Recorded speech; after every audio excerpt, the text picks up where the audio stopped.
नमस्कार, मेरा नाम जय कुमार है और आज हम पढ़ेंगे दो बैलों की कथा भाग 3। पिछले वीडियो तक आपने देखा कि हीरा और मोती दोनों भाग चुके थे गया के घर से और सफलतापूर्वक भाग चुके थे और मटर के खेत में मटर खाना चालू कर दिए थे, खावा लिए थे और उधर फिर आगे बढ़ गए थे और एक जगह उन लोग आराम ही कर रहे थे समझिए। तो वहाँ पर क्या होता है कि दोनों देखते हैं, अरे यह क्या, कोई सांड दौड़ता चला आ रहा है। एक सांड आ जाता है और आते रहता है दौड़ता हुआ और इन लोग देखते हैं हीरा और मोती दोनों, और वो सामान्य सांड नहीं, देखने में मालूम हाथी हो। तो सोचते हैं इस सांड से भिड़ना तो, लड़ाई करना तो हमारे बस की बात नहीं है, मानो जान से हाथ धोना है। तो दोनों भिड़ने का सोचना बंद करने लगते हैं। फिर देखते हैं कि उन्हीं की ओर आते रहता है सांड जो है, और दौड़ते हुए, भयंकर सूरत है उसकी। तो मोती जो है मुख भाषा में कहता है कि बुरे फंसे, जान कैसे बचेगी भाई, कोई उपाय तो सोचो करके। तो हीरा जो है वो भी थोड़ा चिंतित तो होता है और कहता है कि लगता है ये सांड जो है अपने घमंड में फूला हुआ है, आरजू विनती नहीं सुनेगा, चलो कहीं भाग चलें।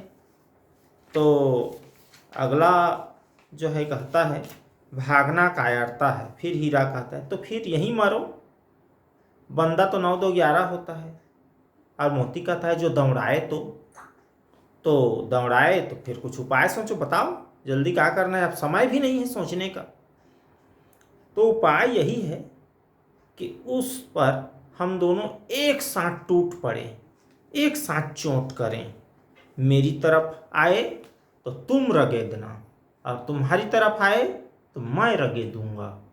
मेरी तरफ मारने लगे तो पीछे से उसके पेट में सिंग भोंक देना, और तुम्हारी तरफ जाए तो मैं सिंग भोंक दूंगा, और इस तरह से लड़ेंगे।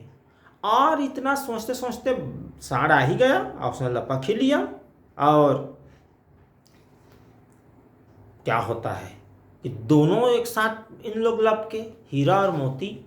तो सांड को मल्ल युद्ध करने का, द्वंद्व युद्ध करने का, एक से एक लड़ने का बड़ा अनुभव था। बड़े बड़े सुरमाओं को उन्होंने पछाड़े थे, लेकिन दो लोगों के साथ एक साथ लड़ने का अनुभव उसके पास नहीं था।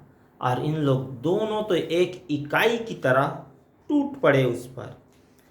और तो झल्ला गया सांड जो है, और हीरा का अंत कर दूंगा करके हीरा की ओर पूरी शक्ति से दौड़ा। इतने मोती ने उसके पेट पर सिंग भोंक दिया।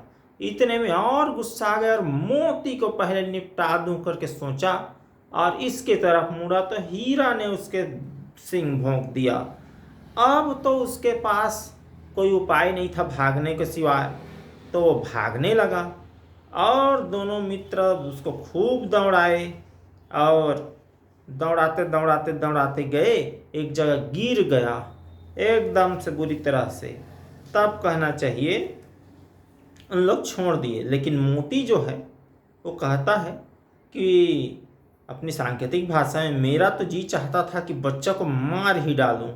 तो हीरा कहता है नहीं मोती, गिरे हुए बैरी पर सिंग न चलाना चाहिए।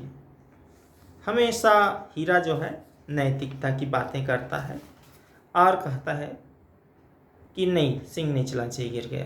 तब कहते हैं चलो ठीक है इसको छोड़ें, अब घर कैसे चलें, कैसे पहुँचें, इसके बारे में कुछ सोचें। तो मोती कहता है कि पहले कुछ खा लें, इतने लड़ाई लड़े हैं और पेट में चूहे कूदने लगे, तो कुछ खा लें। सामने वहीं पर कहना चाहिए मटर का खेत था और उसमें दोनों घुस गए। हीरा मना कर रहा था कि नहीं मोती, पकड़े उपड़े जाएंगे तो गड़बड़ हो जाएगा। तो कहते हैं थोड़ा थोड़ा खा लेते हैं, और खाने लगते हैं।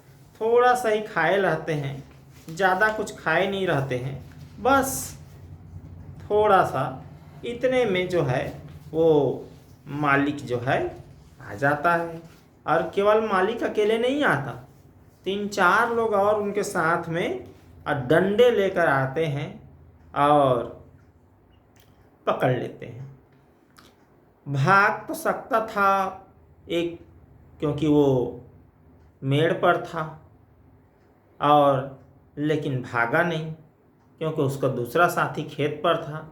अब खेत में सिंचाई हुई थी और सिंचाई होने के कारण पैर धंस रहे थे और सरपट भागा नहीं जा सकता था, तो अपने साथी को पकड़ा हुआ देखकर दूसरा भी नहीं भागा और हीरा जो है वो मेड़ पर था और मोती जो है सिंचे हुए खेत पर था, तो मोती को अकेले छोड़कर हीरा नहीं भागा। और फिर क्या हुआ, कहा कि फंसेंगे तो दोनों फंसेंगे, एक को छोड़कर भागना ठीक नहीं है। अब प्रातःकाल वो दोनों पकड़ लिया, ले गए, और प्रातःकाल दोनों को सुबह सुबह कांजी हाउस में बंद कर दिए गए। कांजी हाउस होता क्या है, आजकल के विद्यार्थियों को, छोटे बच्चों को या शहर में जो रहे हैं संभवतः समझ में ना आए। कांजी हाउस वह होता है जहाँ पर आवारा पशुओं को, खास करके बैल, भैंस और भी गाँव, अलग अलग क्षेत्र के स्थान से बकरी, भेड़, जो भी जिसके मालिक ना हो या मालिक हो भी तब भी उसको खुला छोड़ दिए हों और किसी के खेत को नुकसान पहुंचा रहे हों, तो उसको पकड़कर कांजी हाउस में डाल देते हैं और वहाँ देख रेख करने वाले होते हैं। और कांजी हाउस में मालिक को पता चल गया कि मेरे बैलों को वहाँ डाल दिए हैं, तो वहाँ जुर्माना देकर वो छुड़ाता है, और नहीं गया तो फिर वहीं बंधे रहते हैं, नीलामी हो जाती है। तो आगे बढ़ते हैं। ये हो गया भाग 3, किंतु भाग 4 को भी आज ही देख लेते हैं, थोड़ा सा और समय देते हुए। दोनों मित्रों को कहना चाहिए पहली बार ऐसा लगा था कि अरे अपने मालिक के घर में थे तो तब भी ठीक थे, और गया के घर में थे तब से कम सूखा भूसा तो देता था, पानी तो देता था। हम लोग व्यर्थ ही भागे, सारा दिन बीत गया लेकिन खाने के लिए एक तिनका नहीं मिला, और बोले कि इससे अच्छा तो वहीं गया के घर ही रहना ठीक था। यहाँ कोई, अब देखें वहाँ कांजी हाउस का दृश्य थोड़ा देखें, यहाँ कई भैंसें थी, कई बकरियाँ, कई घोड़े, कई तो इतने कमज़ोर हो गए थे कि खड़े भी नहीं हो पा रहे थे ठीक से। दोनों मित्र फाटक की ओर टकटकी लगाए ताक रहे थे, हीरा और मोती, पर कोई भी चारा लेकर आता हुआ ना दिखाई दिया। तब दोनों ने दीवार की नमकीन मिट्टी को चाटनी शुरू कर दी, लेकिन मिट्टी से नमकीन तो लगेगा, पेट थोड़े भरेगा भाई। रात को भी जब कुछ भोजन ना मिला तो हीरा के दिल में विद्रोह की ज्वाला जल उठी, और अब क्या करें। तो फिर इतने में कहना चाहिए सोचते हैं कि भागने का कुछ उपाय निकालना चाहिए। तो ले क्या करें, तो ले दीवार तोड़ डालते हैं, दीवार तोड़ डालते हैं। तो अगला कहता है मुझ में तब कुछ ऐसा नहीं कर सकता, मेरी हिम्मत नहीं, बस इसी बूते पर अकड़ते थे इतने दिन से। ऐसे करके दूसरा उसको उकसाने लगा। सारी अकड़ निकल गई। बाड़े की दीवार कच्ची थी जी, कच्ची मिट्टी की थी। हीरा मजबूत था, अपने निकुंडे सिंह दीवार पर गड़ा दिया और जोर मारा, तो एक मिट्टी का जो चिप्पड़ कहें छोटा सा टुकड़ा गिरा, तो साहस बढ़ा और इस तरह से और जोर लगाकर मारा। इस तरह दीवार के छोटे छोटे टुकड़े गिरने लगे। लेकिन क्या होता है कि उसी समय चौकीदार आ जाता है कांजी हाउस का, और जानवरों की हाजिरी लेने के लिए, उपस्थिति अटेंडेंस लेने के लिए, और देखता है, समझ जाता है हीरा के इस उज्जटपन को, उदंडता को देखता है, तो कई डंडे उसको रसीद कर देता है और मोटी रस्सी में बांध देता है, ले बेटा पड़े रहा, अब तो कुछ खाने को भी नहीं मिलेगा करके। तो मोती ने पड़े पड़े कहा आखिर मार खाई, क्या मिला, दीवार तोड़ने की क्या आवश्यकता थी। तो उसने कहा अपने बूते भर जोर तो मार दिया, अब पूरा नहीं टूटे तो मैं क्या करूं। फिर मोती ऐसा जोर मारना किस काम का कि और बंधन में पड़ जाए। तो हीरा कहता है जोर तो मारता ही जाऊंगा, चाहे कितने ही बंधन में पड़ते जाएं। मोती कहता है जान से हाथ धोना पड़ जाएगा बेटा। तो कहता है कुछ परवाह नहीं, यूँ भी तो मरना ही है। सोचो दीवार खुद जाती यानी टूट जाती दीवार तो कितने लोगों की ही जान बच जाती। इतने भाई यहाँ बंद हैं, किसी के देह में जान नहीं है, 2-4 दिन और यही हाल रहा तो सब मर जाएंगे, सब बच जाते। तो कहता है अगला उसका साथी, हाँ यह तो बात है। अच्छा तो ला फिर मैं भी जोर लगाता हूँ। अब मोती ने दीवार में उसी सिंह को मारा, फिर थोड़ी मिट्टी गिरी, फिर हिम्मत बढ़ी, फिर इस तरह से 2 घंटे तक उन लोग ना लगे रहते हैं।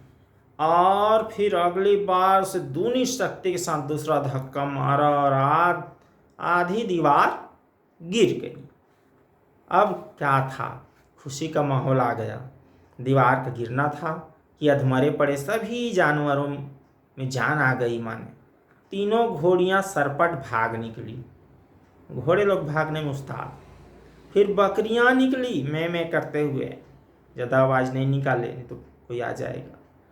इसके बाद भैंसें भी खिसक गई। पर गधे, गधा को गधा क्यों कहा जाता है, गधे को गधे क्यों कहा जाता है? गधे नहीं निकले, भैंसें भाग गई, घोड़ियाँ भाग गई, बकरियाँ भाग गई, ये सब भाग गए, गधे नहीं भागे। भागने का पूरा रास्ता तैयार है लेकिन नहीं भागे, खड़े रहे। तो हीरा से नहीं रहा गया, उसने पूछा क्यों नहीं भाग रहे हो? तो एक गधे ने कहा आज जो कहीं फिर पकड़ लिए जाएं तो क्या हरज है, अभी तो भागने का अवसर है। तो कहता है हमें तो डर लगता है, हम यहीं पड़े रहेंगे, हम गधे हैं, हम नहीं भागेंगे। अब आधी रात से ऊपर जा चुकी थी, गधे लोग वहीं खड़े रहे, नहीं भागे। और मोती अपने मित्र की रस्सी को तोड़ने में, हीरा को ज़्यादा रस्सी बांध दिए थे मोटी रस्सी में, उसको तोड़ने में लगा रहा। और हीरा चाहता तो भाग जाता लेकिन मोती को छोड़कर कैसे भागे। हीरा ने कहा कि तुम मुझको यहाँ पड़े रहने दो और तुम चले जाओ और शायद कहीं फिर भेंट हो। तो मोती की आंखों में आंसू आ गए और उसने कहा तुम मुझे इतना स्वार्थी समझते हो हीरा?